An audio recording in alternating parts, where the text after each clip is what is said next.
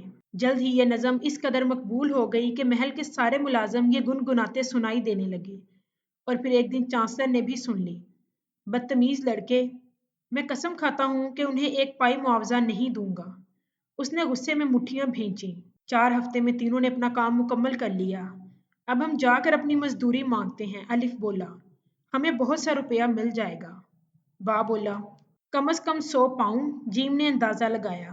وہ lord chancellor کے پاس گئے اور جھک کر سلام کیا۔ جناب، ہم نے سارا کام مکمل کر لیا ہے۔ برائے مہربانی ہمیں ہمارا معاوضہ عنایت کر دیجیے۔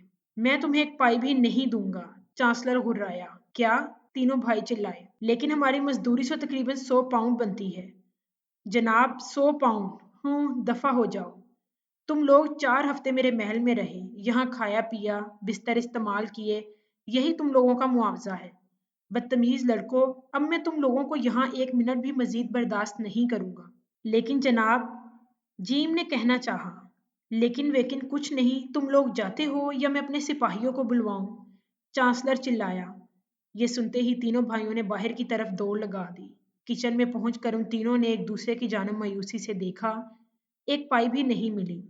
الف بولا، اور ہم نے اتنی محنت سے کام کیا تھا۔ بے بولا، آؤ ساری چیزیں ہم دوبارہ توڑ دیتے ہیں جو ہم نے جوڑی تھی۔ جیم نے کہا، نہیں، اس کا کوئی فائدہ نہیں، مگر ہم چانسلر کو اس کی چالاکی اور کنجوسی کی سزا دیے بغیر نہیں جائیں گے۔ الف نے کہا، ہاں، چیزیں توڑتے ہوئے تو ہم فوراً ہی پکڑے جائیں گے، کچھ اور سوچتے ہیں۔ بے نے کہا۔ تینوں سوچنے لگے، اور آخر کار تینوں نے مختلف ترکیبیں سوچ ہی لیں۔ میں چانسلر کی چائے دانی کے کنڈے میں گوند لگا دوں گا۔ جب وہ صبح اپنے چائے نکالے تو کنڈے سے ہاتھ ہی نہیں ہٹا سکے گا۔ الف نے کھلکھلاتے ہوئے کہا، اور میں بیرونی دروازے پر پڑے پائیدان پر گوند لگا دوں گا تاکہ جب وہ باہر نکلے تو اس کے پاؤں چپک کر رہ جائیں، اور میں اس کے بہترین ہیٹ کے اندر گوند لگا دوں گا تاکہ جب وہ اسے پہنے تو اتار نہ سکے۔ جیم نے چہک کر کہا، بہت خوب۔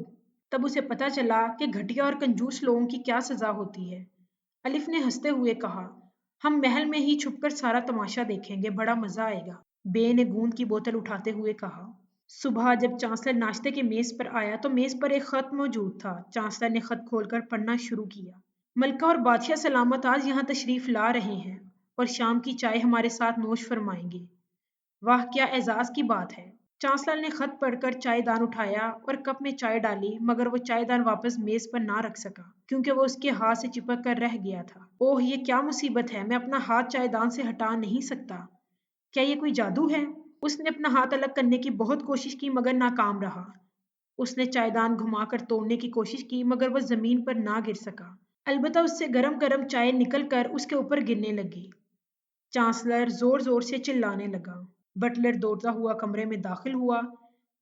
چپڑاسی اس کے پیچھے تھا۔ وہ حیرت سے چانسلر کو چیختے اچھلتے کودتے دیکھنے لگا۔ چائے دان سے چائے نکل کر پورے کمرے میں گر رہی تھی۔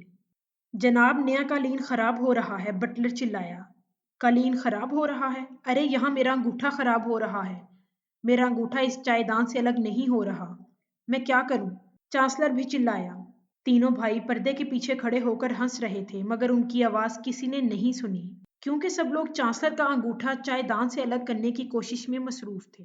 اوہ، تم لوگ تو مجھے زخمی کر دو گے، دفع ہو جاؤ سب یہاں سے۔ پھر محل کا ڈاکٹر آیا لیکن وہ بھی ناکام رہا۔ گوند بہت طاقتور تھی اور غریب چانسلر کو اپنا ناشتہ چائے دان پکڑے پکڑے کرنا پڑا، اور ساری صبح وہ جہاں بھی گیا چائے دان اس کے ہمراہ تھا، اور آج ہی بادشاہ اور ملکہ بھی آ رہے تھے۔ اف، وہ میرے بارے میں کیا خیال کریں گے جب میں ان کا استقبال چائے دان کے ساتھ کروں گا۔ چانسلر نے پاؤں پٹکے، پھر وہ مرکزی دروازے پر جا کر اپنے سپاہیوں کو استقبال کے حوالے سے احکامات دینے لگا۔ اس کے بعد جب وہ اندر جانے کے لیے مڑا تو پلٹ نہ سکا۔ اس کے قدم پائیدان سے چپک کر رہ گئے۔ یہ کیا ہوا؟ میں اپنے قدم نہیں اٹھا پا رہا، چانسلر چلایا۔ سپاہیوں کے منہ کھلے کے کھلے رہ گئے۔ وہ چانسلر کو پائیدان سے اترنے کی جدوجہد کرتے ہوئے دیکھتے رہے۔ پھر ایک سپاہی بولا، اپنے جوتے اتار لیجئے جناب۔ چانسلر اس مشورے پر عمل کرنے ہی والا تھا کہ اسے یاد آیا کہ اس کے ایک موزے میں بڑا سا سوراخ ہے، لہٰذا وہ سپاہیوں کے سامنے جوتے نہیں اتار سکتا۔ چنانچہ اب اس کے سوا کوئی اور چارہ بھی نہیں تھا کہ وہ پائیدان سمیت چھلانگ لگا کر اپنے کمرے میں چلا جائے، اور اس نے یہی کیا۔